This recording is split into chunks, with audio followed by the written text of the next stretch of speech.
అన్నయ్య చెల్లెమ్మ ఇంకా రాలేదేంటి? బుర్రకథ చెప్దామన్నారు కదా, ఇంకా రాలేదు. సెంటాక్స్ లో విద్యార్థులు మాత్రం ఇంత వర్షం పడుతున్నా కానీ చక్కగా బుర్రకథ వినాలని అందరూ వచ్చి కూర్చున్నారు. మరి అన్నయ్య చెల్లెమ్మేమో ఇంకా రానే లేదు. సరే, అంతవరకు పిల్లలు అందరు బాగున్నారా? మాట్లాడుకుందాం వాళ్ళు వచ్చే వరకు. బాగున్నారా అందరూ? మీరు ఎప్పుడైనా బుర్రకథను చూసారా? మరి ఇప్పుడు మీరందరూ చూడడానికి సిద్ధంగా ఉన్నారు కాబట్టి చాలా చక్కగా కూర్చున్నారు. వాడు వచ్చే వరకు ఒక పాట పాడుకుందాం, ఓకేనా? మేరా నామ్ తేల్కొండి, తెలంగాణ మేల్కొండి, మేరా నామ్ తేల్కొండి. నేను బుర్రకథ చెప్తాను చూడు, బుర్రకథ చెప్తాను చూడు, బుర్రకథ చెప్తాను చూడు. అయ్యో అన్నయ్య, ఇంత లేట్ అయిందేంటి? నువ్వంటే సంగారెడ్డిలో ఉంటావు, తొందర వచ్చేస్తావు. నేను జహీరాబాద్ నుంచి రావాలి కదా, ఆ మాత్రం సమయం పట్టదా మరి? మీరు జహీరాబాద్ నుండి తందాన తానా బుల్లెట్ బండెక్కి తందాన తానా డుగ్గు మరి వచ్చేస్తాను తందాన తానా. అయ్యో అన్నయ్య, లేట్ అయిపోయినట్టుంది. కాదా మరి? మాధురి చెల్లెమ్మ లక్డారం నుండి రావాలి కదా తందాన తానా, లేట్ కారా మరి తందాన తానా. సరే మరి చెల్లెమ్మలు, మరి కథ ప్రారంభిద్దామా? ప్రారంభిద్దాం. అన్నయ్య అన్నయ్య, నేను ఒక కథ చెప్తాను మరి ఇక్కడ. ఆగమ్మా, నేను చెప్పిన తర్వాత చెప్తూ గాని. సరేలే అన్నయ్య. ఈ బుర్రకథ ప్రారంభానికి ముందు మనము జనని జన్మభూమి భరతమాతకి మరియు మన తెలంగాణ తల్లికి నమస్సుమాంజలి సమర్పించిన తర్వాత బుర్రకథ చెప్పుకుందాం. వీరజనని శ్రీ భరతమాతకు, వీరజనని భరతమాతకు, శౌర్యమాత తెలంగాణ తల్లికి, శౌర్యమాత తెలంగాణ తల్లికి, పూజనీయులకు ఉపాధ్యాయులకు, పూజనీయులకు ఉపాధ్యాయులకు, ముద్దులకే మా విద్యార్థులకు, ముద్దులకే మా విద్యార్థులకు వందనాలను సమర్పితుము, వందనాలను సమర్పితుము. సంతాన భాయి రాజవందనాన. అన్నయ్య, మీరేం కథ చెప్తారో నాకు తెలుసు. ఏం కథ చెప్తాను? అనగనగా ఒక రాజు ఉండెను, అనగనగా ఒక రాజు ఉండెను, రాజుకు 7 కొడుకులుండిరి, వారంతా అడవికి వెళ్ళిరి, తెచ్చిరి 7 చేపలను. తెచ్చారు. అయితే ఈ 7 చేపలు 7 రోజులైనా 7 వారాలైనా 7 సంవత్సరాలైనా ఎండుతూనే ఉంటాయి. మరి జనాల నేను కథ చెప్తాను, వినండి. చెప్పు. అనగనగా ఒక రాజు ఉండెను, రాజుకు 2 భార్యలుండెను. అనగనగా ఒక రాజు ఉండెను, రాజుకు 2 భార్యలుండెను. మొదటి భార్యకు 1 వెంట్రుక, రెండవ భార్యకు 2 వెంట్రుకలు. మొదటి భార్యకు 1 వెంట్రుక, రెండవ భార్యకు 2 వెంట్రుకలు. మూడవ భార్యకు మూడో భార్య 3 వెంట్రుకలు, 4 వెంట్రుకలు. చిన్నమ్మని నీ యొక్క రాజుల గోల. రాజుగారికేమో 7 కొడుకులట, 7 వేటకు వెళ్ళి 7 చేపలు తెచ్చారు. ఈ రాజుగారికేమో 2 భార్యలకు, మొదటి భార్యకు 1 వెంట్రుక, రెండవ భార్యకు 2 వెంట్రుకలు. ఇదేనా రాజుల గోల? అసలు కథ నేను చెప్తాను, వినండి. పూర్వుల రాజుల కథ కాదు ఇది, రామరావణ యుద్ధం కాదు, కౌరవ పాండవ కథ ఇది కాదు, పలువురు మెచ్చే వర్తమాన కథ ఇది.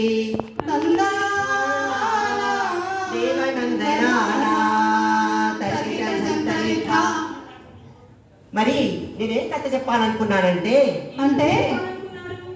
అలనాడు సంతానము తమ యొక్క తల్లిదండ్రులకు ఏ విధంగా గౌరవించేటటువంటి వారో, ఏ విధంగా భక్తి శ్రద్ధలతో చూసేవారో అలాంటి భక్తి శ్రద్ధలకు సంబంధించినటువంటి ఒక కుమారుని కథ చెప్పదలిచాను. అదే శ్రవణ కుమారుడి కథ. వింటారా మరి శ్రద్ధగా? వింటాం. సరే మరి కథ చెప్తున్నాను, శ్రద్ధగా వినండి. వింటాం. ముని కుమారుడు శ్రవణ కుమారుడు, ముని కుమారుడు శ్రవణ కుమారుడు, కన్నవారి సేవ దైవ సేవలుచు, కన్నవారి సేవ దైవ సేవనుచు కన్నవారి సేవ దైవ సేవనుచు నిరంతరము తన మదిలో తలచి నిరంతరం తన మదిలో తలచి వివేకవంతుడు వినయశీలుడు వివేకవంతుడు వినయశీలుడు కందానా రాజవందనాలా. తరిగిట జంతరిత కోసల రాజ్యంలో శౌర్యకుమారుడు శౌర్యకుమారుడు మునికుమారుడు మునికుమారుడు అనేటటువంటి మునికుమారుడు ఉండేటటువంటి వాడు. ఆ మునికుమారునికి మునికుమారునికి గురుటివారు ముసలివారు. అయితే ఆ ముసలి గురిటివారు ఉన్నటువంటి తల్లిదండ్రులకి నిరంతరం సేవ చేయాలని ఆ కొడుకైనటువంటి శ్రవణ కుమారుడు పరితపిస్తుండేటటువంటి వాడు. అలాంటి వివేకవంతుడు వినయశీలుడైనటువంటి ఆ యొక్క శ్రవణ కుమారుడికి ఒకసారి ఏం జరిగిందంటే గురిటివారైన తల్లిదండ్రులకు తీర్థయాత్రలు చేయాలని తన మదిలో నా కోరిక పుట్టెను. కోరికను వారు బయట పెట్టిరి. తల్లిదండ్రులకు ఎదురు చెప్పక తీసుకువెళ్తానని మాట ఇచ్చెను. కావడినే సిద్ధం చేసి తల్లిదండ్రులను కూర్చోబెట్టెను. తీర్థయాత్రలకై బయలుదేరెను. తందానా దేవనందనానా తరిగిట జంతరిత. ఈ విధంగా ముసలి వారు గురుడివారు అయినటువంటి తన తల్లిదండ్రులకి ఒక కోరిక కలిగింది. పుత్ర శ్రవణ కుమార, మాకు తీర్థయాత్రలు చేయాలని కోరికగా ఉంది. తల్లిదండ్రుల మాటకి ఎదురు చెప్పనటువంటి ఆ శ్రవణ కుమారుడు వెనువెంటనే ఒక కావడిని తయారు చేసి తల్లిని తండ్రిని కూర్చోబెట్టుకొని తీర్థయాత్రలకు బయలుదేరాడు. ఈ విధంగా శ్రవణ కుమారుడు అక్షరనాథ్, కేదార్నాథ్, బద్రీనాథ్ వంటి ఎన్నో పుణ్యక్షేత్రాలను దర్శింప చేసుకుని తిరిగి వస్తుండగా మార్గ మధ్యములో తల్లిదండ్రులకి విపరీతమైన దాహం వేసింది.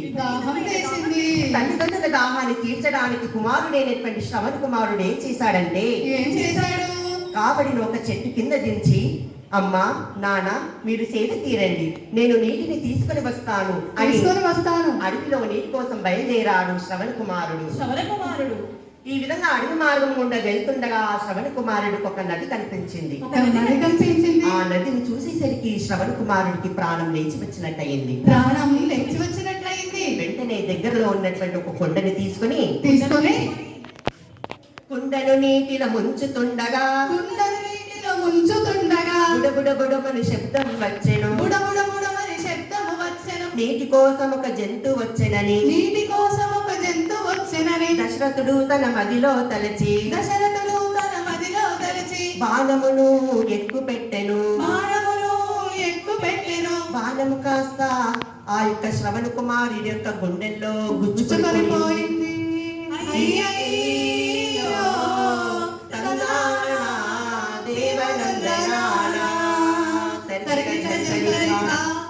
ఈ విధంగా తల్లిదండ్రుల దాహాన్ని తీర్చడానికి కుమారుడైనటువంటి శ్రవణ కుమారుడు కుండని తీసుకొని నీటిలో ముంచుతుండగా బుడబుడమని శబ్దం వచ్చింది.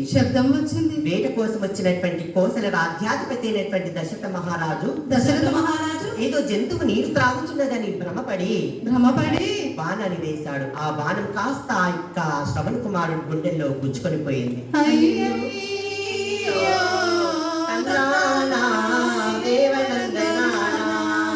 అయ్యో నా తొందరపాటు వల్ల ఎంత తప్పిదం జరిగింది అని బాధపడుతూ ఆ దశరథుడు శ్రవణ కుమారుడి దగ్గరకు వచ్చాడు. అప్పుడు ఆ శ్రవణ కుమారుడు రక్తసిక్తంతో శరీరం అంతా రక్తంతో గాయమైపోయింది. అంతటలో ఆ యొక్క కోసల రాజ్యాధిపతి అయినటువంటి దశరథ మహారాజా ఆ యొక్క తల్లిదండ్రులు చెట్టు నీడలో నిల్చొని ఉన్నారు.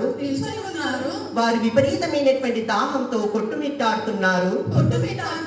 ఈ నీటిని తీసుకెళ్లి నా యొక్క తల్లిదండ్రులకి ఇచ్చి దాహాన్ని తీర్చండి మహాప్రభుని వేడుకున్నాడు.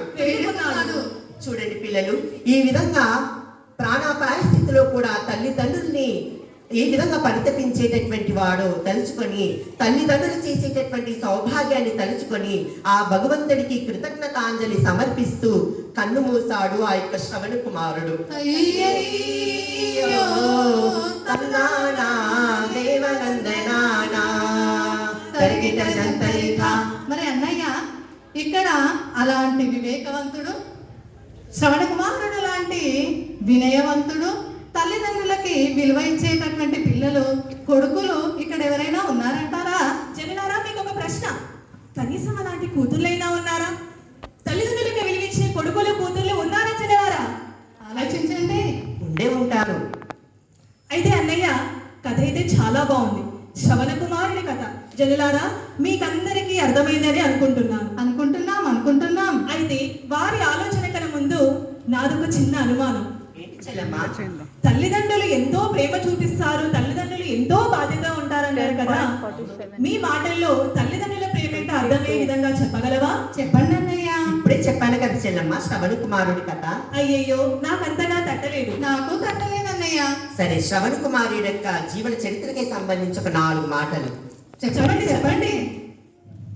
తల్లిదండ్రుల మీద ఆ యొక్క కుమారునికి ఏ విధమైనటువంటి ప్రేమ ఉంటుందంటే ఆ మరణించినటువంటి శ్రవణ కుమారుని చూసి అయ్యో కొడుక శ్రవణ కుమార నీకింత బాధేలా, అయ్యో కొడుక శ్రవణ కుమార నీకింత బాధేలా, అయ్యో శ్రవణ కుమార మీకింత బాధేలా, అయ్యో కొడుక శ్రవణ కుమార మాకింత బాధేలా.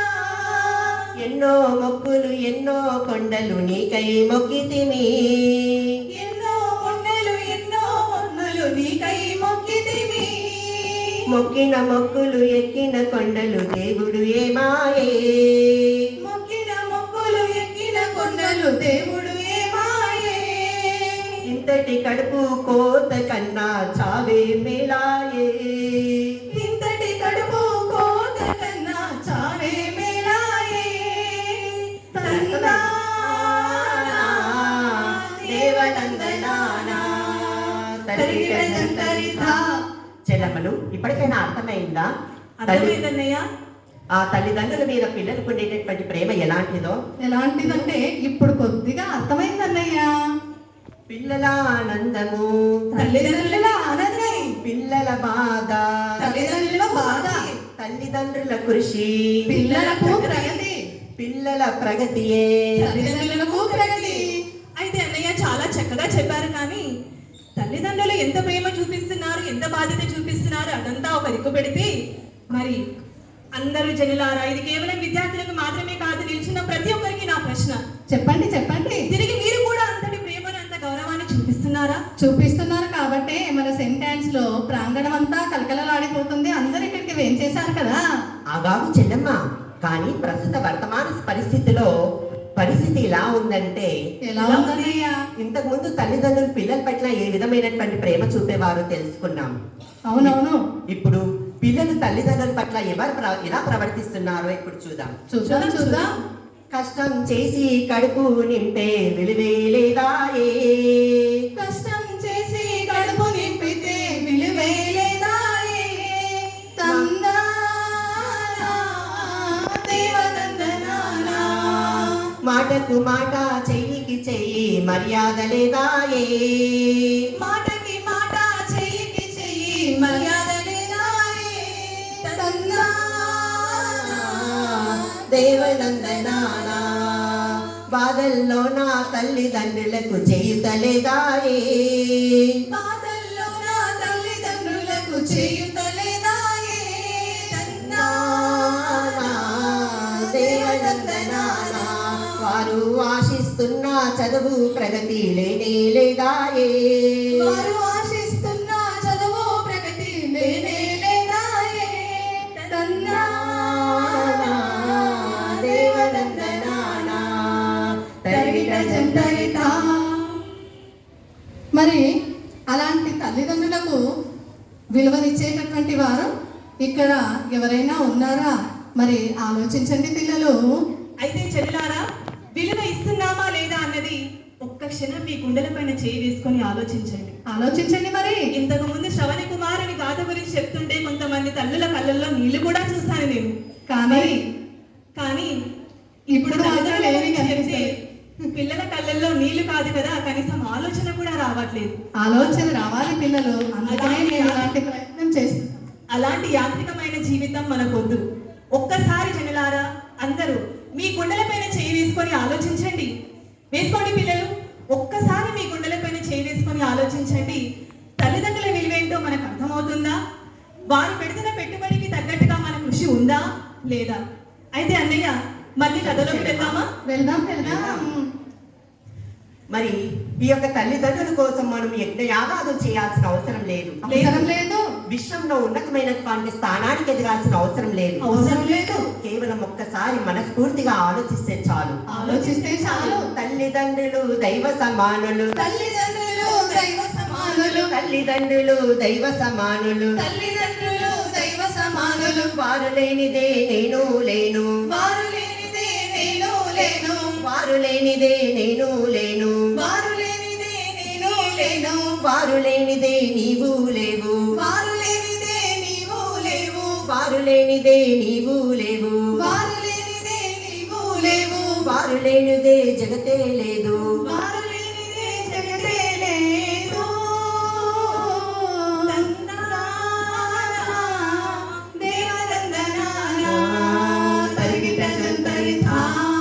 మరి ఇంతటి విలువ ఉన్నటువంటి తల్లిదండ్రులతో సరితూగేటటువంటి వారు ఈ లోకంలో ఎవరైనా ఉన్నారంటారా అన్నయ్య?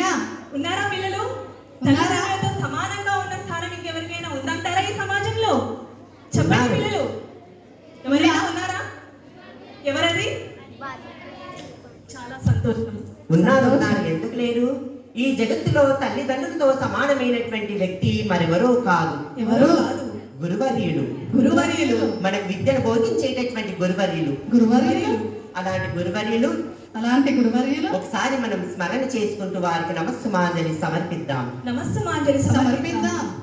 గురు బ్రహ్మ గురు విష్ణు గురుదేవో మహేశ్వరః గురు సాక్షాత్ పరబ్రహ్మ తస్మై శ్రీ గురవే నమః. తస్మై శ్రీ గురవే నమః. మరి అన్నయ్య శ్లోకం అయితే చాలా వినసొంపుగా చక్కగా ఉంది.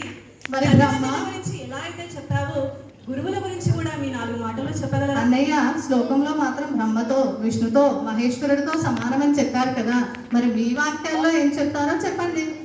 ఈ యొక్క సమాజంలో గురువు గురించి చెప్పాలంటే మనకి మానవ జన్మే సరిపోదు. సరిపోదు. ఎందుకంటే గురువు ఈ జగత్తుకే జగద్గురువు. జగద్గురువు. అలాంటి గురువు గురించి ఒక 4 మాటలు చెప్పండి చెప్పండి. గురువంటే నీ ప్రగతికి బాట. గురువంటే నీ ప్రగతికి బాట. అజ్ఞానాన్ని తొలగించేసి అజ్ఞానాన్ని తొలగించేసి జ్ఞానమును నీలో నింపి జ్ఞానము నీలో నింపేవాడు. జ్ఞానము నీలో నింపేవాడు. జ్ఞానము నీలో నింపేవాడు. శిష్యుడి గెలిపే తన గెలుపంటూ. శిష్యుడు గెలిపే తన గెలుపంటూ. ఇలాంటి గురువు ఒక దెబ్బ వేసిన ఇలాంటి గురువు ఒక దెబ్బ వేసిన నా ప్రగతికి అని మూలమనుకొనుచు. నా ప్రగతికి అది మూలమేనని. నా ప్రగతికి అది మూలమేనని. నా ప్రగతికి అది మూలమేనని. తలచిన వాడే ధన్య శిష్యుడు. తలచిన వాడే ధన్య శిష్యుడు. తలచిన వాడే ధన్య శిష్యుడు. గురువు లేనిదే విద్యే లేదు. గురువు లేనిదే విద్యే లేదు. గురువు లేనిదే ప్రగతే లేదు. గురువు లేనిదే జగతే లేదు. తందానా దేవనందనానా తరిగిట జంతరితా. మరి ఇలాంటి గురువర్యులు ఎంతో మహోన్నతమైనటువంటి వారని అంటున్నారు కదా. ఢిల్లీకి రాజైన తల్లికి కొడుకే. ఢిల్లీకి రాజైన తల్లికి కొడుకే.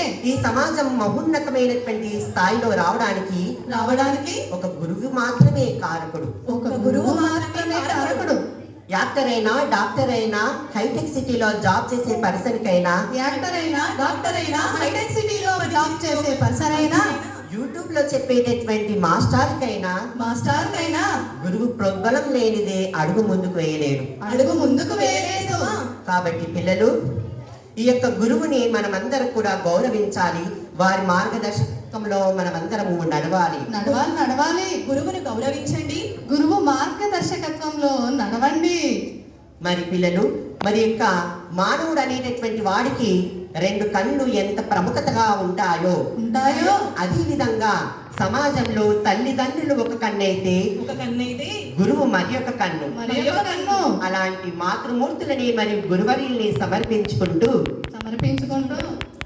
మాతృదేవో భవ పితృదేవో భవ ఆచార్య దేవో భవ ఆచార్య దేవో భవ.